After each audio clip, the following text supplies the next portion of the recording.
Okay.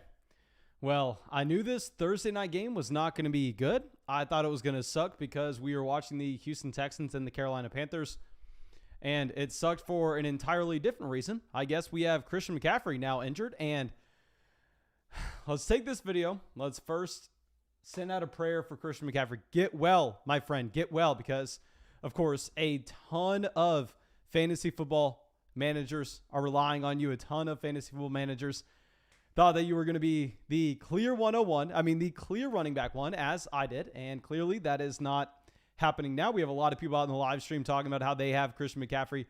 And what we have to talk about here is obviously CMC himself. We need to talk about Chuba Hubbard most importantly, because Chuba Hubbard, that's going to be the one player that sees the biggest impact from this.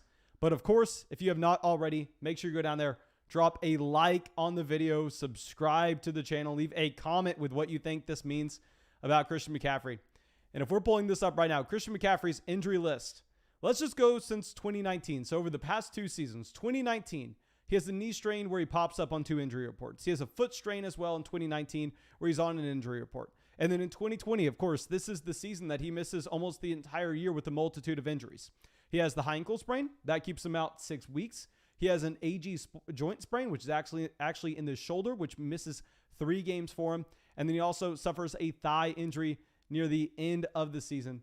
So with Chuba Hubbard, now we are getting this trend here with these injuries starting to stack up. And for now, it is way too early to know what the timetable is going to be on Christian McCaffrey. Of course, I'm going to live stream every single night this week. We're going to be pumping out videos all the time, so you'll definitely have an update on Christian McCaffrey, hopefully tomorrow, hopefully at least by Saturday. I mean, I'm not going to be too hopeful on an exact timetable because the information that we have right now is so limited, but there are a couple things here.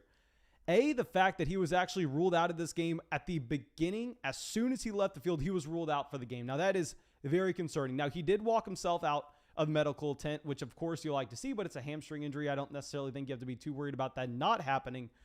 And then we also go through and we see that with Christian McCaffrey.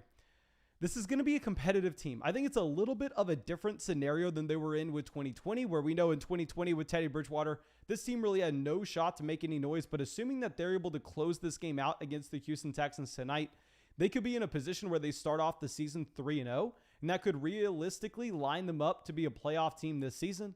So I think they will have the incentive to get Christian McCaffrey back a little more than what they had last year because they already signed CMC to that massive extension. So in 2020, we can really see the overall incentives for this team to just be making sure that they're going through and keeping Christian McCaffrey healthy for the long term.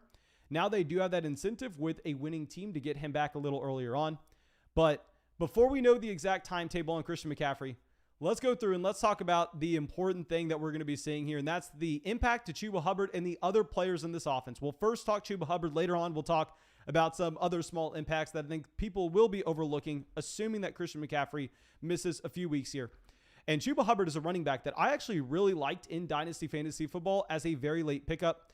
And the reason for Christian McCaffrey being just the guy blocking Chuba Hubbard is... I'm sorry, we're just flustered. The reason that Chuba Hubbard was so intriguing is based on that 2019 season that he actually had at Oklahoma State. So if we're going over and we're looking at that Oklahoma State season for Chuba Hubbard, this is a running back that after 2019, I mean, he could have declared for the 2020 draft class. If y'all remember back in 2019, especially in Dynasty Fantasy Football, a lot of people were viewing Chuba Hubbard as someone that would have been a top running back in that 2020 class. A lot of people were ranking him right there with DeAndre Swift and Jonathan Taylor. This is a season where he actually comes out and he drops over 2,000 rushing yards. Now, yes, it's in the Big 12. Of course, we know a lot about Big 12 football, and not something you necessarily need to go through and just pay a lot of respect to these defenses. But over 2,000 rushing yards. He has 328 rushing attempts. He was a Heisman finalist in 2019. And if you looked at the 2020 season before the year, I mean, the favorites to win the Heisman, you actually had most sports books putting Chuba Hubbard as a top 3 running back. I mean, top 3 player overall in odds to win the Heisman.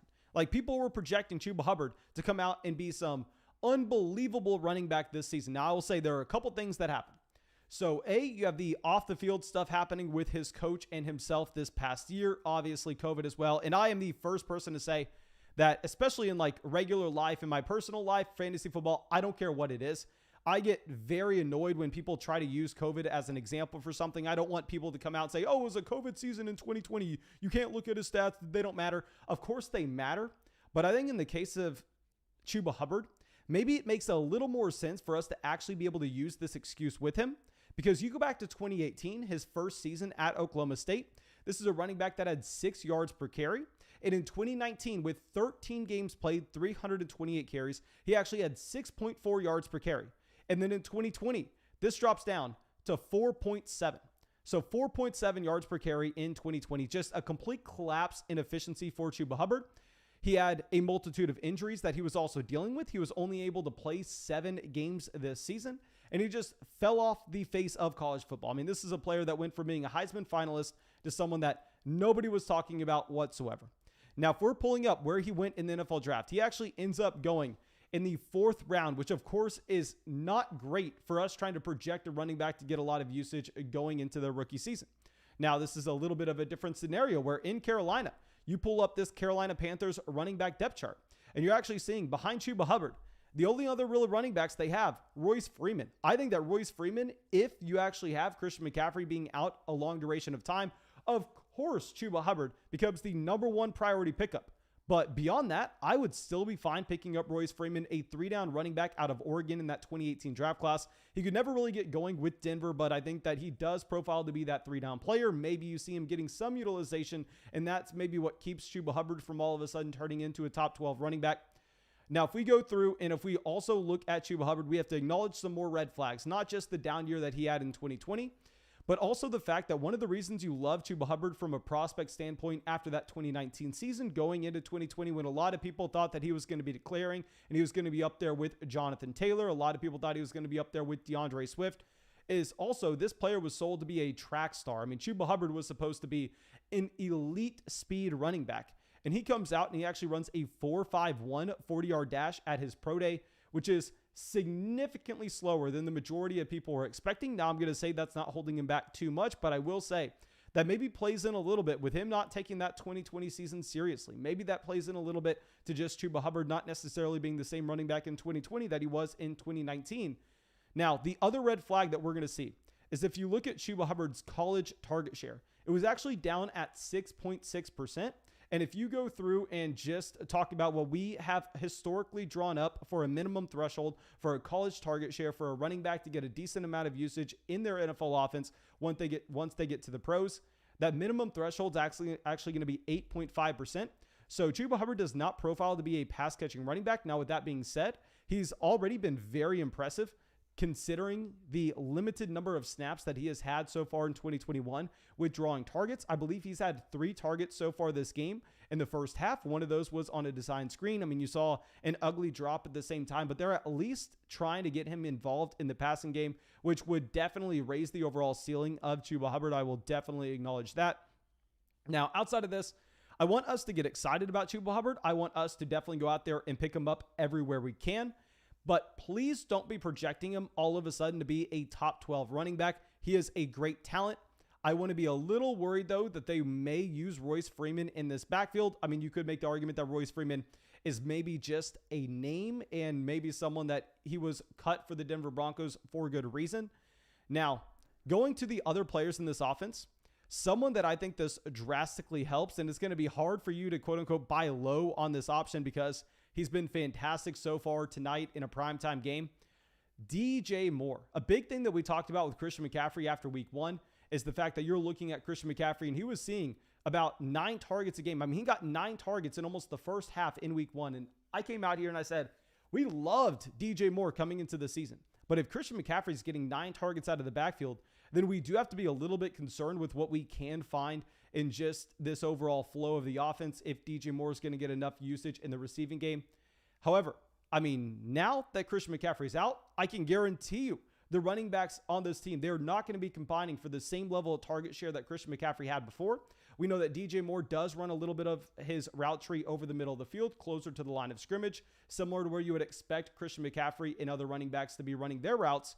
So I think this does boost the target share for DJ Moore. You have to bump DJ Moore up your rankings. Don't know if we can say the same about Robbie Anderson, just because Robbie Anderson profiles to be someone that's playing a little more on the outside rather than a little more over the middle. So DJ Moore, bump him up. Chuba Hubbard, bump him way the hell up. Of course you're doing that. And also be at least putting Royce Freeman on your watch list. I don't know if Royce Freeman is active in this game. I would be surprised if he is. I mean, this can be a blow up spot right now for Chuba Hubbard, but we'll just have to see the rest of the game. I won't lie. I was like recording podcast on one screen and watching the game on the other as this went through. So I think we covered about everything we need to. I'll get to a couple donations we had during this live stream really quick. Julian says, should I trade AJ Brown and Mixon for Ridley and Swift? Will I be winning or losing that? Okay, real quick. I think that we would prefer having Calvin Ridley and DeAndre Swift there. And then our next question, Steezy J says, Frymuth or Jonnu? And pick 2. Okay, definitely go with Jonnu Smith over Pat Frymuth. And then pick 2 between Jamar Chase, Devontae Smith, Amari Cooper. There we're going to be going with Amari Cooper and Devontae Smith with a great matchup. Okay, so now our next question coming out. And do not be asking questions right now. We're going to end this up. Myron coming out with a donation. Thank you, my friend. And Noah's saying trade for Saquon Barkley, DeAndre Swift, and Amari Cooper for Allen Robinson and Saquon Barkley. Okay, there, I think that we actually just prefer having the combination of Saquon Barkley and Allen Robinson. Okay, but yeah, thank you for coming out. We'll be live streaming after the game tonight, of course, to answer more questions. I hope this was a decent little take. Make sure you go through and drop a like on the video, subscribe to the channel, and that should be it. I hope you all have a great day.